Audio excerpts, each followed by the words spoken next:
This is a true story set in the closing years of Hitler's Third Reich, of a concentration camp in Poland. This is the story of three remarkable young men: Morris, his brother Shlomo,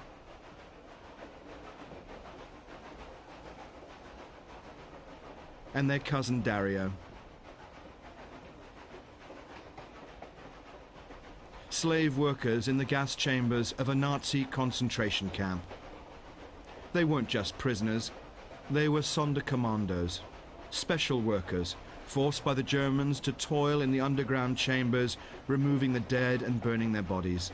Now, for the first time, these last surviving Sonderkommandos are going back together, a return to a place of such horror and suffering, a journey that will call on all their strength, as these final witnesses recall the final days at a camp called Auschwitz.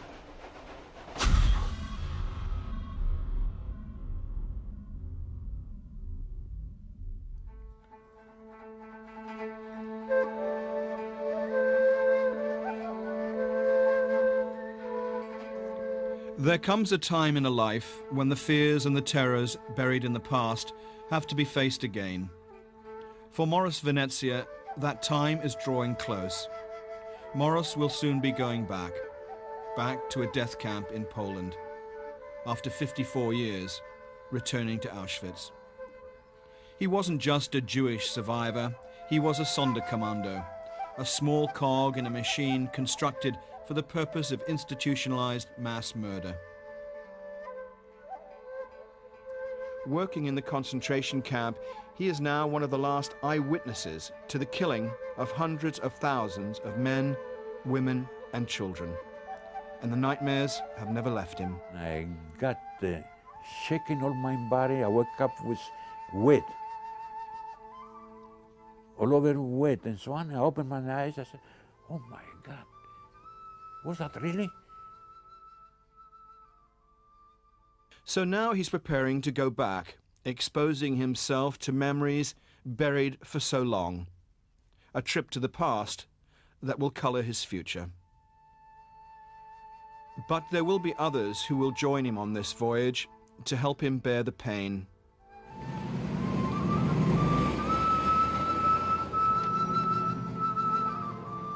Halfway around the world in Los Angeles, Dario Gabbai is also ready to leave for Auschwitz. He is Morris's cousin, another Sonderkommando.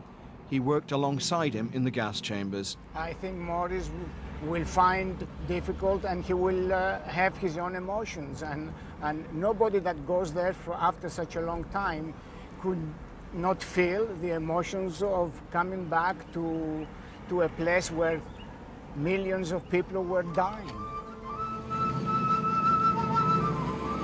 And there will be a third member of this remarkable family taking part in the return to the crematoria of Auschwitz. Morris's younger brother, Shlomo Venezia, made his home in Rome after the end of the war. He's been back to Auschwitz a dozen times. The youngest, and today the frailest of the three, he'll be the guide in a visit back to a place where there were no names, only numbers. I have this number, 182727, and my brother has 182728. And Dario's number is, I think, before mine, I think, some with his brother. They went before us. For all three, their life's journey began here on the edge of the Aegean, at Salonika in northern Greece.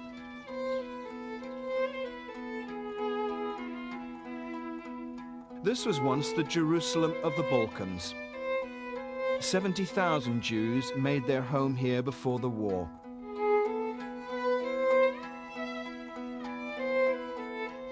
They worshipped at 40 synagogues. They said that on the Sabbath, Salonika was deserted. The Jewish community had its own hospital, its own schools, even its own fire brigade. The neighborhood I was born, Jewish neighborhood, 100% Jewish neighborhood almost, was called Baron Hirsch.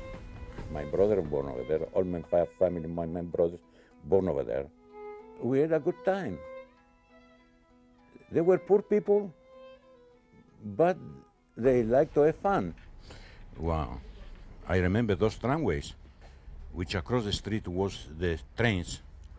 And after that, they made the ghetto, the Jewish ghetto, in that place. I was getting that tramway to go into Mizrahi to the Italian school. In the 30s, the noises from an emerging Germany, obsessed with its anti-Jewish propaganda, seemed almost an irrelevance in this Balkans backwater. But the war in Europe was about to sweep all that away.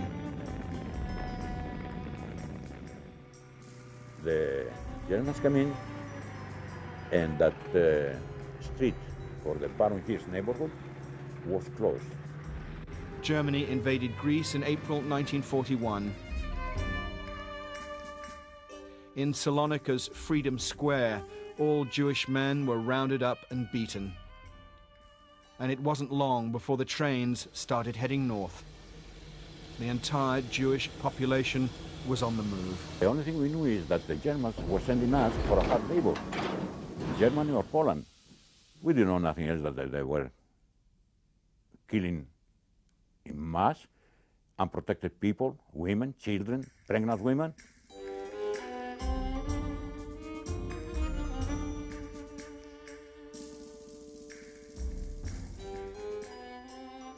We could not imagine that. That's something impossible for the humanity.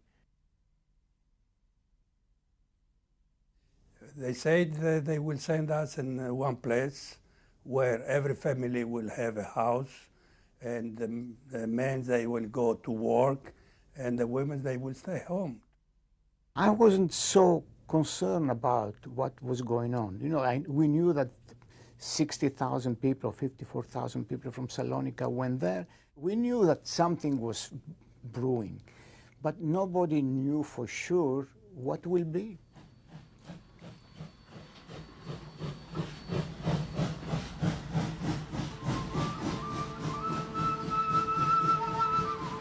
Shlomo was 18 when the transport delivered him and his family to Auschwitz in April 1944.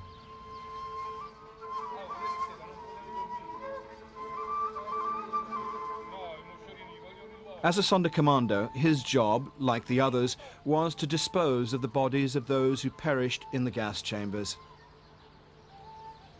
feeding the crematorium with the Jews of Europe. My little sister, Marta and Marika, and my mother, when we arrived in Auschwitz, they selected to be gassed there and died in Auschwitz. Here is the family of my mother, the brother, the mother of my mother, my grandmother, my grandfather, and the two sisters here. They went all 1 year before me in Auschwitz, and they died in Auschwitz. Here is the biggest brother of my mother with his with a wife. They went selected in Auschwitz in '43. This is a little cousin at that time from my big uncle, and they arrived there. It's the only pictures I have. They took in '43 and sent to Auschwitz, and they died all in Auschwitz. Nobody's coming back in Greece. Dario Gabbai is very much a product of Los Angeles. Back in the camps, he was the weakest of the three and depended on the others to get him through. It left him with a lifelong obsession with physical fitness. That's why I come to the gym, because I want to have a quality life. Quantity doesn't mean anymore anything. I could go and work and make money, but it's enough for me. I want to have the strength not to go to a hospital, and I don't want to be sick. When I'm sweating at the gym, everything goes away. I don't know where I am. I'm a different man altogether. It just brings me peace of mind and everything. I don't know what's happening. I don't know my problems are over. In Greece, Morris is heading towards the airport. To going back now, I don't think it's going to be too tragic, because maybe the train rails, maybe they're still there, I don't know. Maybe Auschwitz building is still there. What can you find? The only thing is, I would like to go there to light a candle for my family. That's the most important to me. It will be very, very, very hard for him. I think he will come, now it's 8, I think it's 78, 79.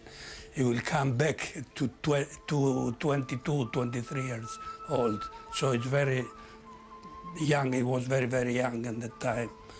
And I think it will be very, very hard for him seeing all the things, especially in Birkenau.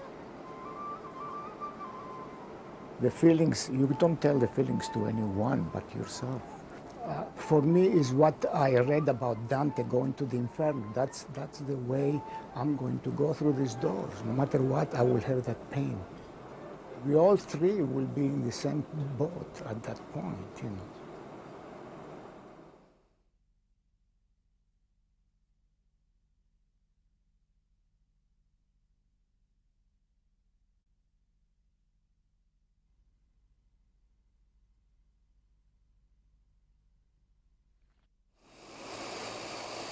At Krakow airport in southern Poland, Shlomo's flight from Rome is on time. Waiting for him, his brother Morris and cousin Dario. It is a moment for them all to remember. It will be the first time they've all been reunited since they left Auschwitz in 1945. Here you are. How are you? My baby brother. That's my baby, my baby brother. How are you? All fine? All fine. 55 years. You feel the area? 55 years. How come you came so late? Late. I wait in Warsaw. The last time they were together, they were young men, and that was a lifetime ago. Here we are. Come on, come on. My baby brother, give me your to come down. You can see it's an old man. Eh? That's all right. Like me, like Dario. All Old man, together. old man. No, you are. We are lucky to be old men. We Go are inside. survivors no matter what. Yes. Come on, go on.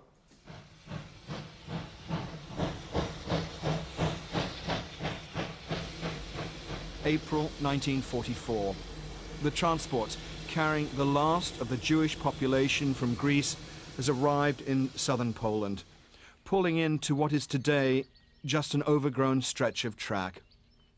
In the distance, the gate of a sprawling camp whose name in those days meant nothing, Auschwitz.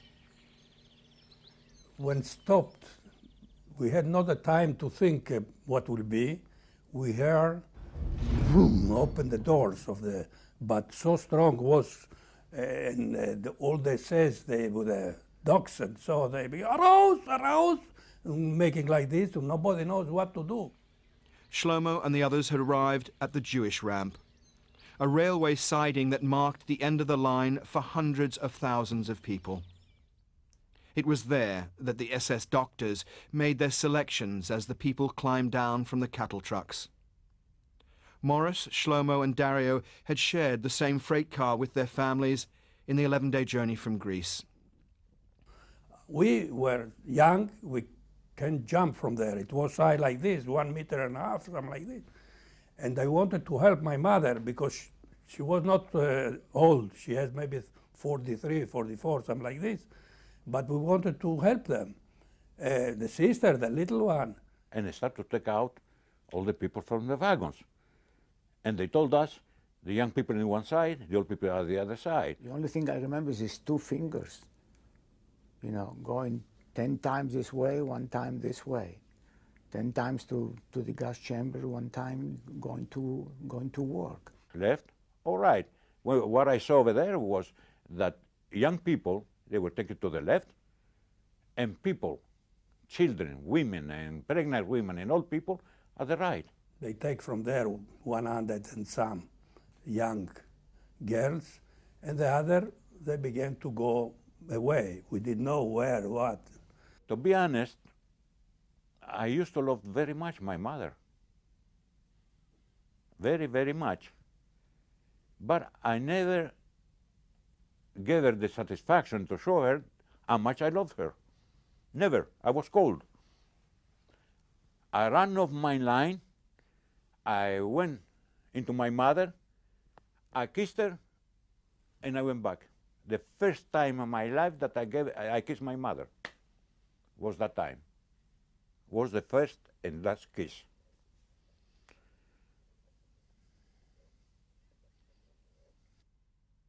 It was later that first night at Auschwitz that Morris and Shlomo discovered what had happened to their mother and sisters. As I spoke a little German, I find another prisoner, a Polish one, who spoke Yiddish. And I say to him in German where my relatives are, my mother, the sisters, and so. He takes me from my arm. He come with me. And the same place, from the window of this place, he shows me the chimney, you know, from the crematorium. You see this the flames and the smoke and so. All those people who didn't come with you are coming out from the chimney. The next day, the three were selected for work, forced to participate in the process that killed their mother and sisters. As Sonderkommandos, clearing the dead from the gas chambers and burning the bodies. These drawings were sketched by another Sonderkommando who recorded their daily duties.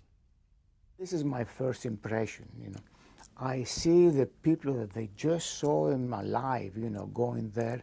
I see all that transport, whatever, 1,500 or 2,000 people, with the kids, the mother, the kids in their arms, some black and blues from the gas, you know, dead.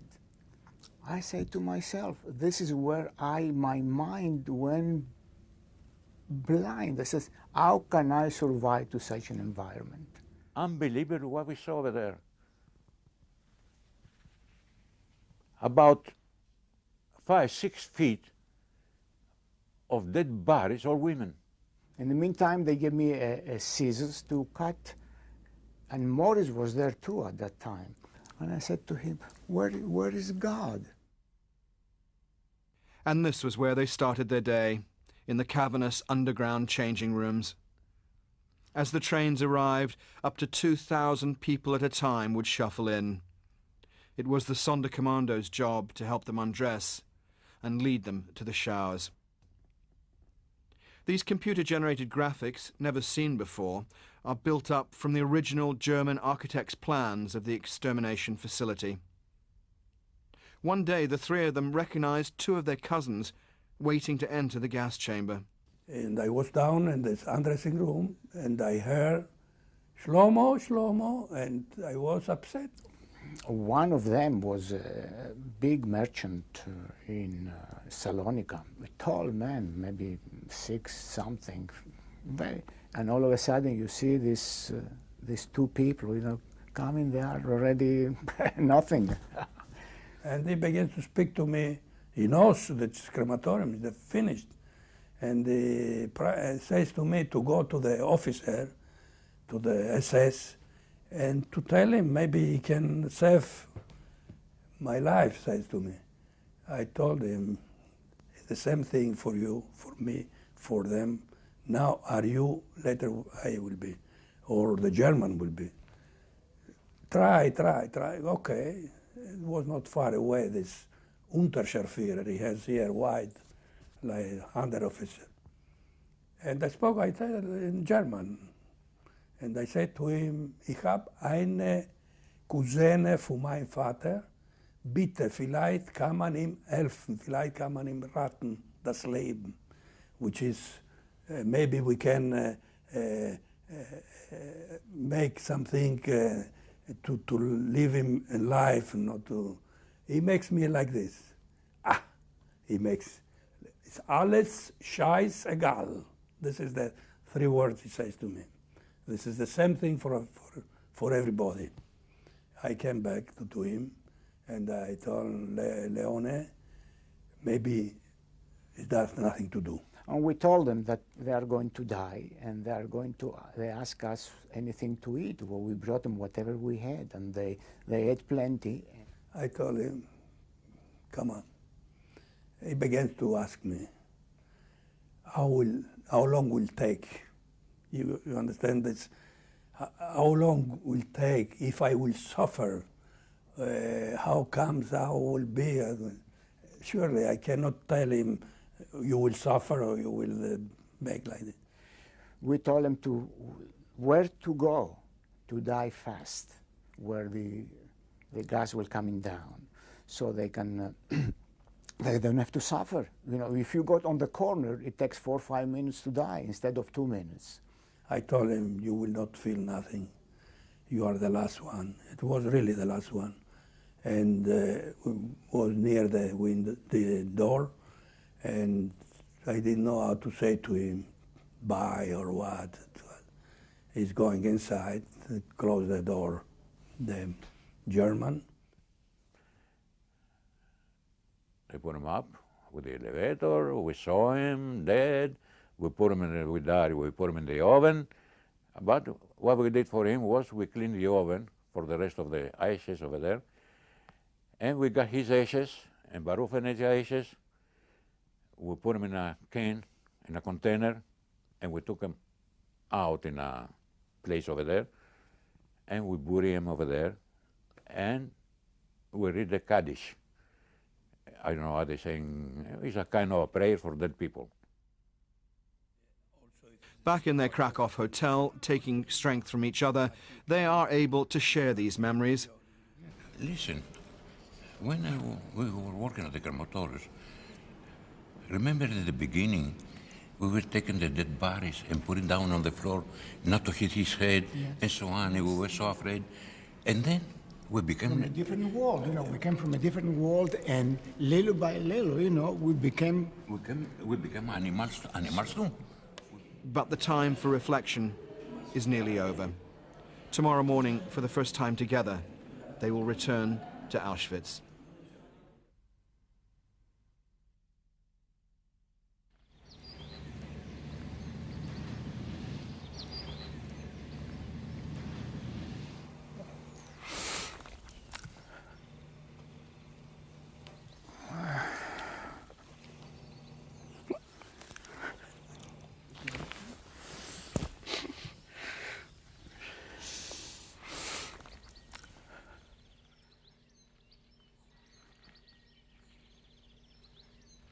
For the three, Auschwitz and its adjoining death camp here at Birkenau was not just a place of imprisonment, but the place where their parents, brothers and sisters, uncles and aunts had died.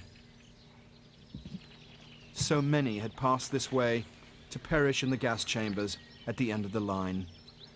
We are all three of us. I can't believe the it. First time, my brother Morris and you, Dario. I can't believe it. Don't. You have now to think that we are alive, and so you don't believe. You can understand the other people; they cannot believe anymore. Okay, you have to be strong enough, and come on, boy, come with me. Come. I am the youngster, and I don't think to be stronger than you, but you must be strong because. Otherwise, it's finished the life for us. The deeper they venture into this place, the more vivid the memories, the more powerful the emotions. My feeling was always when I came around here that it's like a virus, and it's dormant. And here, coming back from here, that virus, you know, gets up again, and the feeling is that I can't believe it, that really I'm alive, going through again, through these gates.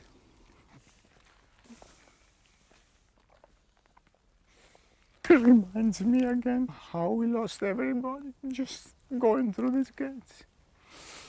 What is left of Birkenau fails to convey the sheer size and scale of the death camp. This is how it looked when Dario, Morris and Shlomo arrived in the spring of 1944. 160,000 people were held here, most employed as slave labor. The rail lines running to the very entrance of the gas chambers, where at the height of the camp's murderous efficiency, they were being put to death at the rate of 12,000 a day.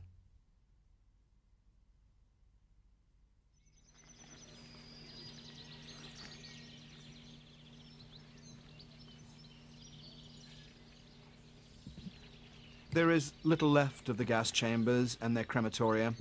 They were destroyed by the Germans in the closing months of the war.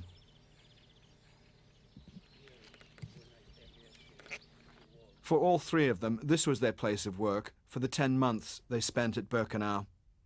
Crematorium number 2.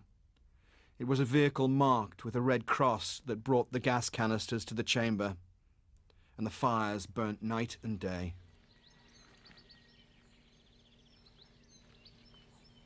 But Shlomo can still make sense of it all, walking down the steps where tens of thousands once passed into the underground dressing room.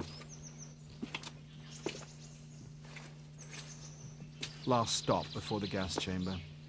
Then they come inside, the mothers help the kids to undress, and they put everything in the hangers with the numbers.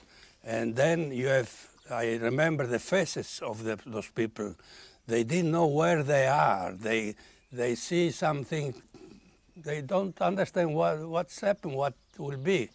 The Germans, they said that this is the shower, to go to take a shower, and then everybody will come back and will find the number. They have to remember the number. You will find your addresses and something like that. And so, and then if the people, they have to do it rush, you know, and to go inside, which is the door was the entrance, not direct in the gas chamber, the showers, but a little, like a little room, which was on the left side, a door which enters to the, let me see, showers. That was the shower, but no water in the showers.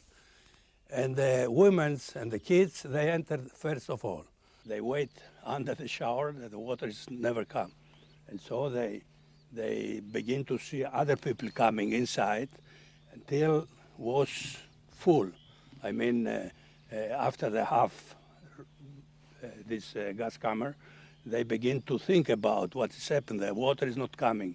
What shall we do here? Maybe something not correct, something like this. And they wanted to come from there, to come back here, but in the door were two SS men, and they beat the people to send it back. So in between there are coming more people from the undressing room, coming, and one pushed the other. So and then they begin to understand what was here. The other SS men outside, he closed the door, and all the people, all the transport were inside. And after, sometimes they wait 10 minutes, 15 minutes, it depends. He opens like this, the cement you see here. He opens, and we help him to open it, because alone he cannot do it. It was very heavy. We were sometimes I was also in this place. And he opens the box of the gas, and he push inside, and then we close again the little part of this place, and the SS man is going away. After 8 or 10 minutes, everybody was died inside.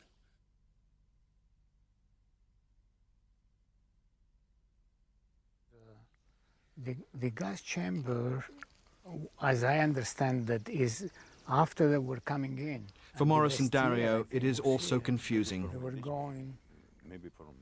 They're trying to make sense of the geography of the place, finding their way in a landscape they'd spent decades trying to forget. Anyhow, the railroad station was up to there. I never spoke, really. This is the first time I am speaking about. And one day, they brought also 3 little guys, maybe 2 months, 3 months, something like this. Babies? Babies alone, babies, without the mother. Who brought them in? With the mother, they were with the mothers. Yeah. They brought it Yeah, here as usual, yeah. with a truck, with a car. Yeah. This tall German one, it says, who was the These worst tall here. animals say it. Yes. He takes the carabine. I had to take the three. First, he tries with two.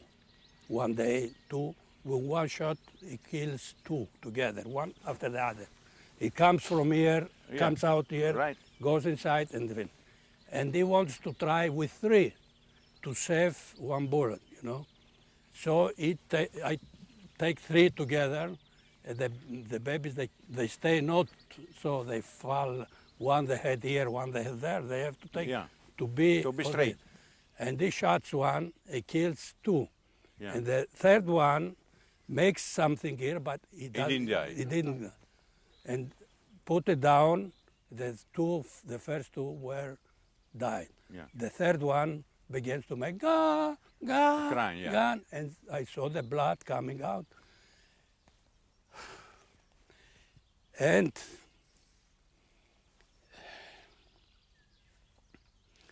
I told the German, in German I told him, warum schießen Sie nicht? Auch die Kleine soll fertig sein, soll sterben. It means to shoot to make finish, to die. To finish them. He says to me, I have not More bullets. no, I don't want to spend the bullet. To spend another bullet, and the twist come all blood from there, slowly. And he's going to die. I Jesus never. Christ. No. This is terrible. I never say these things. The memorial to those hundreds of thousands who died just a few feet from here is a stark, almost brutal pile of stone. All three want to remember their parents, their brothers and sisters who died by something more meaningful. And it is Shlomo who has held them together in this return to Auschwitz, who leads them in the Kaddish, the Jewish prayer for the dead.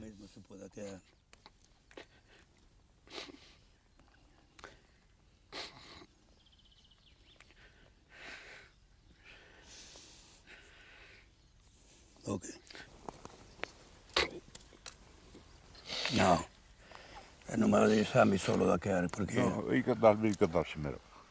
الكدال شمرة بعلم دبرة المخوتة بكرمش بخير خول خول أمين بالكل إسرائيل بيمرو أمين أمين عوش شلوم وبرام عوش شلوم عليهم بالكل إسرائيل بيمرو أمين بالكل إسرائيل بيمرو أمين شلوم.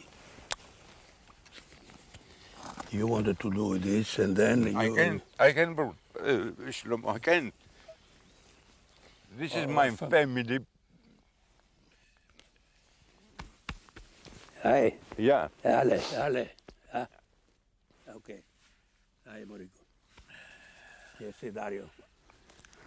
I am little brother and I have to... Yeah. Okay. They killed them? 42 years old mother, they killed them. 12 years old sister, 9 years old sister. And then the uncles, oh, brother. That's the first candle in 60 years.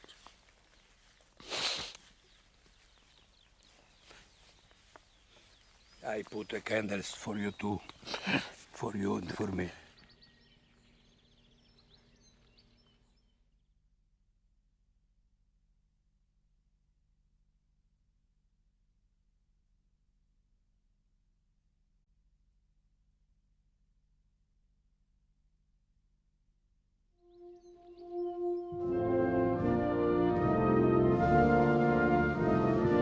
The wrought iron inscription over the main gate into Auschwitz reads, Arbeit macht frei. Work makes you free. It makes me a very, very big impression to see this, the Arbeit macht frei. But it was a cruel promise to the hundreds of thousands of prisoners who had no chance of survival. The concentration camp band played stirring military marches as the slave laborers staggered out of the main gate for another day of work. To me, this was the camouflage of the camp. In one side music, and the other one, At the other side, they were killing us. Dario, Morris and Shlomo spent nearly a month confined to these barracks before being transferred to work in the crematoria at nearby Birkenau. The extermination factory here survived intact. A much smaller version of the gas chambers where the three worked. And this was the gas chamber. All, you see, you have another one, the hole, where they put the gas inside. And I don't remember, did we some kind of pipes looking like a shower or not? I don't remember that. There were 4 showers. There were 4 showers They all were around. Yeah. exactly for showers. But at the middle, Like a shower. yes, like a shower. Not over here. No, here it was like this, no shower. This was for gas. Yeah, yes. for that. But how many people over here? 300, 400, it depends, 500, it depends how... Or big enough? Yes. For Morris, his presence here brought back more memories. The day he discovered a child alive in the chamber. So when we opened the doors, we heard a baby crying, like a miracle. We started to take over the dead people from there to see where is the baby crying. And we saw a baby on top of the dead bodies. Maybe his mother, I guess, when she was dying, he took the baby and she put him up, you know. And then he was right on top of the dead bodies, the kid. And somebody of us called the German. We said, the baby. The German didn't care about it. Went over there, 1 shot, and that's it. 1 shot in the head, the baby was dying. In an adjoining room, the ovens that disposed of the dead, exactly the same as they all used at Birkenau. You see? When you push with this inside, it's coming down. Yeah, the body was going right away Here, here. Yeah. right away from here. And then yeah, down. I think they were putting the body away here and with this pushing in. Yes.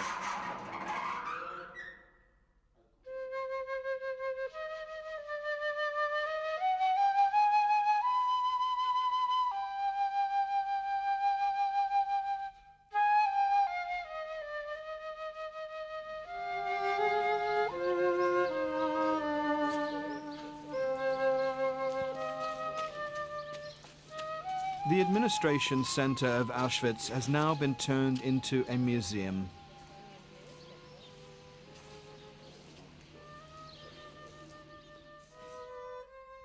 Behind the glass, some of the possessions of the 1.1 million people who died here.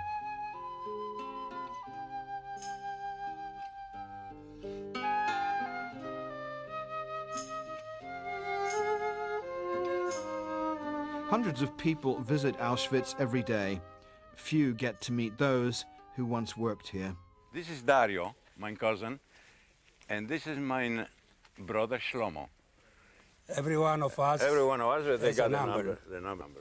You see the number? This is our number. That was in Birkenau. Because How old are you now? I'm 77. I'm 78. 76. 76, 77, 78. We were at the time about 22, 23 years old. I was 19, 20 in that time. Right. And there is a change in Morris. Earlier so traumatized by it all, today he finds the strength to lead the group. They're going to kill us. The time all of you were civilian or prisoner of war? No, civilian. We're Jewish. Jewish only. Jewish. We're Jewish people from Greece. We're Jewish from Greece. They took us from Salonika and Athens and some islands too. In my old country, where I born, we were living in a Jewish community, 65,000 people. From the 65,000, they came back only 1.5%. The trip back to Auschwitz had changed them all. It was a reunion they had all feared, but one which they had survived with each other's help. But they have now to deal with uncomfortable questions. Looking back, did they feel a sense of shame for the work they were forced to carry out as Sonderkommandos? And seeing this mass of people coming in and out day after day, you know, and get butchered and gassed and going, and we were doing the work. How can you have a peace of mind? It's very, very tough. No matter our appearances are, you know, inside of us there's somebody else. By early 1945, with the Russians advancing on Auschwitz, the Germans cleared the camp of its 60,000 inmates. It was the start of a long death march towards the German border. Those too weak to keep up were shot where they lay in the snow. The marching, I remember, was day and night, all night long, and there were people that couldn't walk. The army was behind us, and they were shooting them if you couldn't walk. So I walk and we walk, and was very, very cold. And I said to myself, oh, beautiful Athens, you know, with the sunshine. And could you imagine that I start sweating? That is, I think, the mind. And I couldn't believe it. Those who survived the march were loaded onto trains heading for Germany. On board the open-top freight cars, there was not enough room for all to shelter. Dressed in cotton clothes in sub-zero temperatures, those forced to stand would freeze to death before the night was over. And it was here that Morris discovered how Auschwitz had changed him. You want to hear something? What we did? We didn't care about, because it was your life, your death, my life. Over there we were about 4 or 5 Greek people sitting in the corner of the wagon with a kind of blanket on top of our heads because it was snowing, it was so cold. So there were so many people in one wagon, if you would get up, you could sit down anymore because you wouldn't find the place anymore. So much. I remember one guy who came over there, and he was a German, but a prisoner. And he had a sack on his shoulder. And he came over there, he wanted to sit, he couldn't stand no more up. He said, I got some cigarettes, if you let me sit down. I'm a smoker. I was given many times my bread to have a couple of cigarettes. Where are them? Where are them? I don't. He didn't give me not even a pack of cigarettes, 4 or 5 cigarettes. So I got up and he sit down. The cigarette was gone in 30 minutes. No, I want to sit down. Why should I? We got him by his head, you know.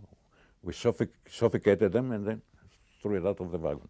We killed him and threw him out of the train. Was a German anyway.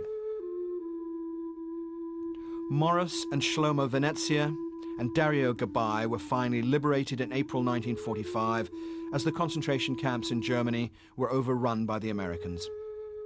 It had been exactly a year since they'd been transported from Greece to the camps. Dario weighed less than 100 pounds when he was set free.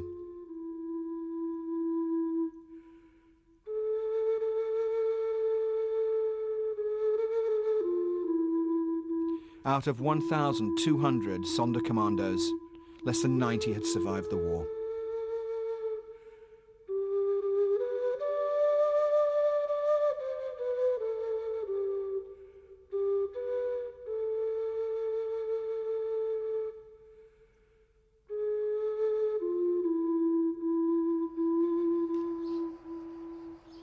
Today, Morris spends most of his time at his home near Salonika in northern Greece.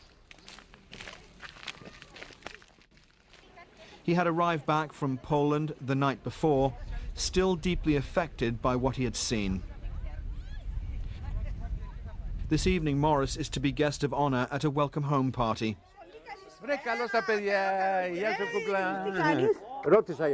20 friends gather in his garden to toast his safe return, but his heart isn't in it. And as it turns out, this was not a visit he would ever repeat. No, I will never go back again. I will never go back again because it was a very bad experience. I won't go over there for $1 million anymore because it makes me feel so bad and to bring back my memories from so many years ago. And the party goes on without him. Morris spends most of the evening alone with his thoughts. Shlomo came back to his apartment on the south side of Rome, more determined than ever to return to Auschwitz. I have to come back again. I live in Rome, as you know, and I see every day it's worse and worse because there are so many things written in the walls, Judenraus or something, swastik, I don't know what you said. And it's important because the students, it's not written nothing in the books, history books in the school, it's not written nothing about the war, 45. And so they have to learn what was happening this time. I am very glad that I went this time because at that point we are telling to the world that we are the only eyewitnesses to the final solution of the Jewish people. And I don't think anybody else could be telling the story. Our wounded souls will die with it. You can never forget these things.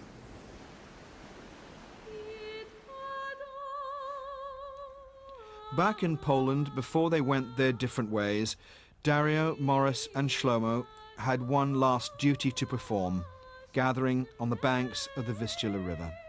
For all of them, this had a special poignancy. It was here that the Germans dumped the ashes of those burnt in the ovens. It is as close as they could get to the final resting place of their brothers and sisters and parents. Let's have a minute of silence for our families. They are right here.